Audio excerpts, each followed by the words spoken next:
Spaced repetition is the spacing out of those repetitions. So some quiz games that we're going to talk about that are really, really, really good are Kahoot and Quizzes. Now, I love these just all the time. I mean, I use Kahoot in pretty much every single class I teach when I can. And they're also really good for end of class wiggles if your students are getting a little bit like they don't really want to concentrate. Kids love Kahoot, they love Quizzes, and they're extremely effective for active recall as well. So it's pretty much a win-win. We like it. It's really easy to put together once you get used to it. The kids like it, everybody likes it, and they learn so well. Then there are some student-driven activities as well, a little bit less fun. Brain dumps, which we'll do. Brain dumps occur when you tell your students to close the book, so they're not looking at the book, they're not looking at their notes, and instead you say, write down everything you remember that we just learned today in class. And you give them maybe 5 minutes, maybe 10 minutes, depending on how much they've learned. And they just write down everything they can remember. And when the timer goes off, you might ask the student to share, or maybe you just let them keep it for themselves. Brain dumps are really great because it's basically note-taking and summarizing, but it forces the brain to remember. It's really hard. As you'll experience in just a minute, brain dumps are pretty difficult, but that's the point. When our brains are working hard, that means they're strengthening the memories. Study guides are something we'll talk about in a minute.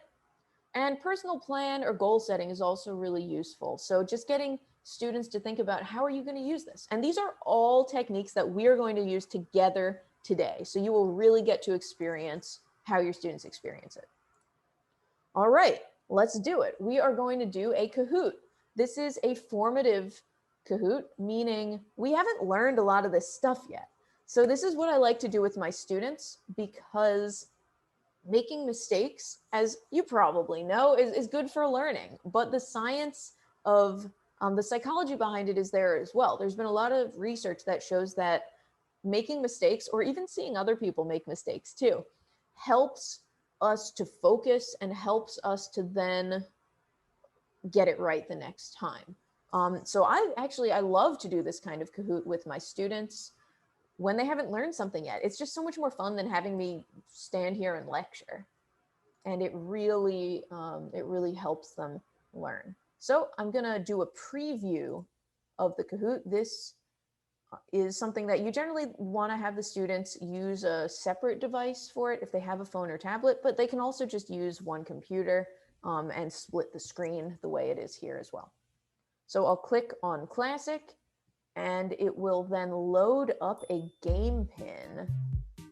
Okay, so I'll type in, I'm gonna be the player so you can see what it's like to play. And as we go through this, I want you to think, try to answer the questions in your head. If we were synchronous, if we were not asynchronous today, then I'd say we would do it together. But try to answer the questions in your head. All right, I'm gonna write in my nickname. Sometimes students like to mess around with this, but if you just tell them to use their names, that's usually simplest. All right, so Mrs. Moss is in the classroom. Normally there would be, the whole class would be in here, but I'm the whole class today. So let's get started.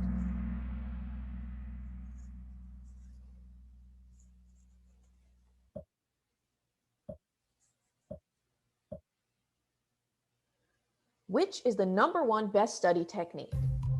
Ooh, okay, now we've got 4 options. Rereading your notes, highlighting or color coding your notes, standing on your head pretending to be a carrot, or, testing yourself. It's testing yourself. Okay, next.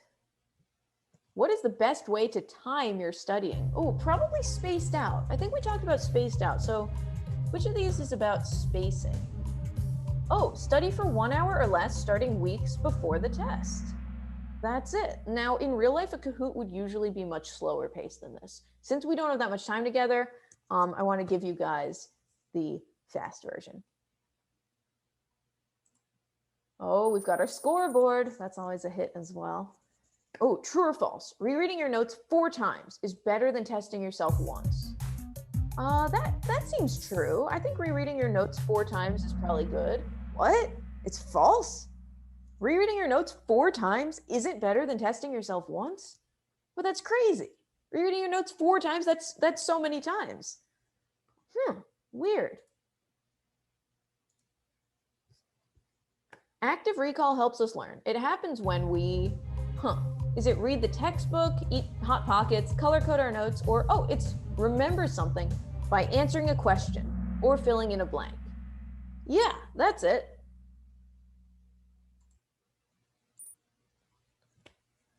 Taking a test once after learning was blank, then rereading 4 times.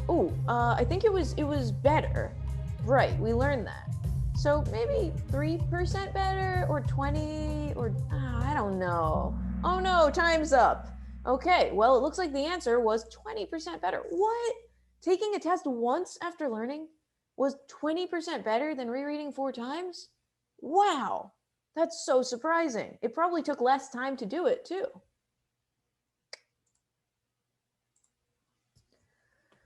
What can we do to use active recall when studying? Read the book twice? Well, no, I don't think it was reading or highlighting. Maybe write a fill-in-the-blank study guide. Oh yeah, write a fill-in-the-blank study guide. That makes sense because active recall is like answering questions. So if we have fill-in-the-blank, then we can answer those questions later.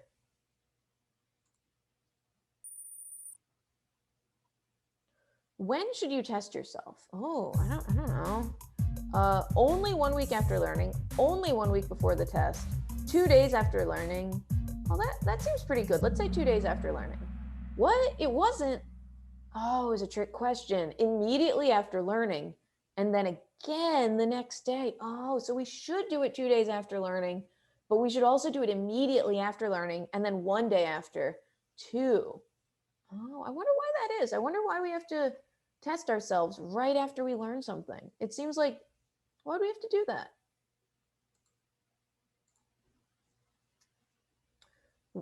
Good question. Why is it important to test ourselves right after learning? Okay, I don't know. It's not because you said so. Well, I guess it's got to be this one. It locks in the information to prevent forgetting. Indeed. And sort of an aside, since you guys are teachers as well, you probably do, or at least have heard of exit tickets. Exit tickets are basically this. If they're done well, as you guys probably do this already, they're basically ways of testing your students, forcing them to use active recall, forcing them to solve some problem or remember some information or think of something from your lesson that they do immediately after learning. So if you already do this type of thing, then that's exactly what you should be doing to lock in the information. So good job, good work on that. True or false? If we don't review, we're likely to forget most of what we learned within a week. Well, that's probably true. Reviewing is important. It was true, yay. Woo, points. All right, true or false? Flashcards, whether paper or online, are great ways to use active recall. Flashcards. Yeah, that's like solving a question really quickly. So that would be active recall. True. Yeah, got it. Woohoo. All right, true or false? Spaced repetition means spacing out your studying over weeks to improve learning. Is that what spaced repetition was, or was that something else? Oh no, it's time. Okay, now I see. It's true. Spaced repetition means spacing your studying out over weeks to improve learning. Oh yeah, we talked about that, like with a marathon. Yeah, that's it. Okay. True or false? Spaced repetition means you should reread your notes multiple times the day before the test. The day before? No, it was weeks before. Yeah, it's tricky. It's almost correct, but it's not about the day before. It means you space it out starting pretty far in advance. All right, we're almost done. It says 12 questions out of 14 questions, just a couple more. And again, try to figure them out in your head as we go. Desirable difficulty means effective studying should be, desirable difficulty is probably like a bit difficult. A bit difficult, yeah. Yeah, so effective studying should be a bit difficult. That makes sense. It's like exercising. You want to challenge yourself. You want to push, but not too much. Last question, 14 of 14. You can study with active recall and spaced repetition by using flashcards every day. That sounds pretty good. It's probably not jumping up and down and screaming. Maybe it's highlighting. It's not highlighting. Darn. Oh, I guess it's only using flashcards because every day makes it spaced out. That's spaced repetition.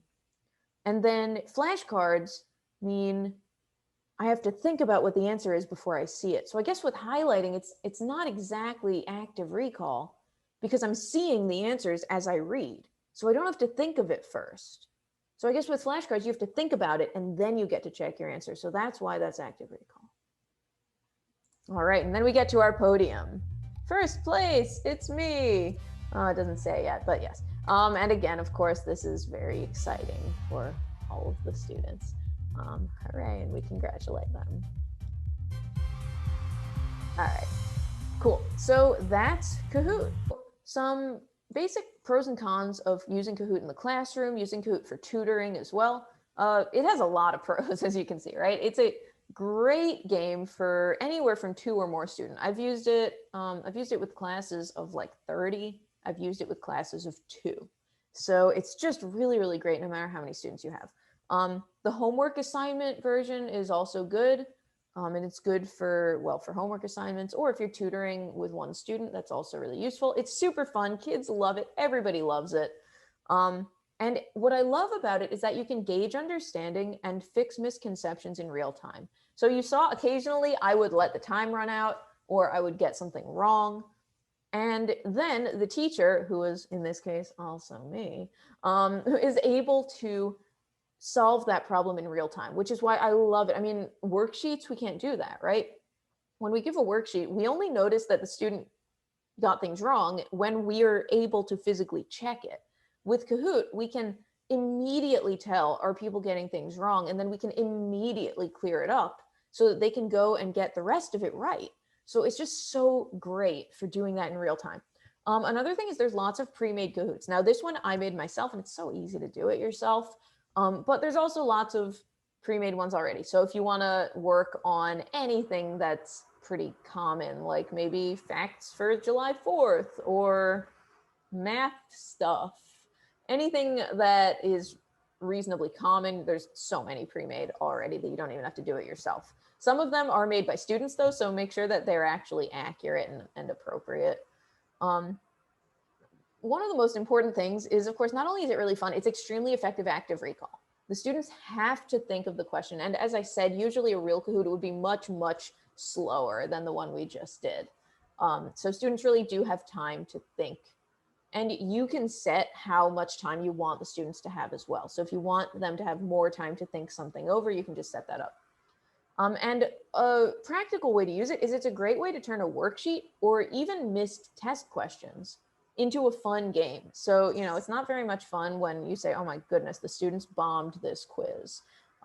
Let's go through it as a class and everybody feels bad and it's terrible. But if you notice that, oh, like a lot of students got these questions wrong, you can, you know, reteach the lesson and then give them those missed test questions as a Kahoot. And suddenly everybody wants to review their missed answers. Whoa, how did that happen?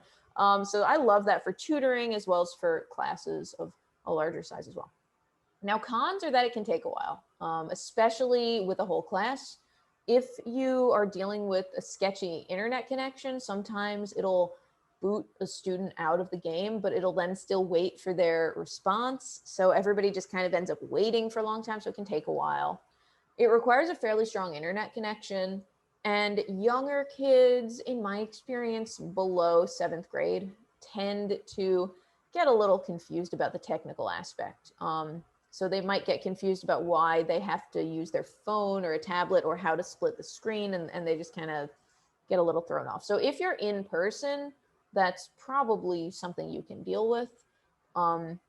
Teaching over the internet, the younger kids can be a little confused, but I'm sure in person you can probably help them out with the tech stuff.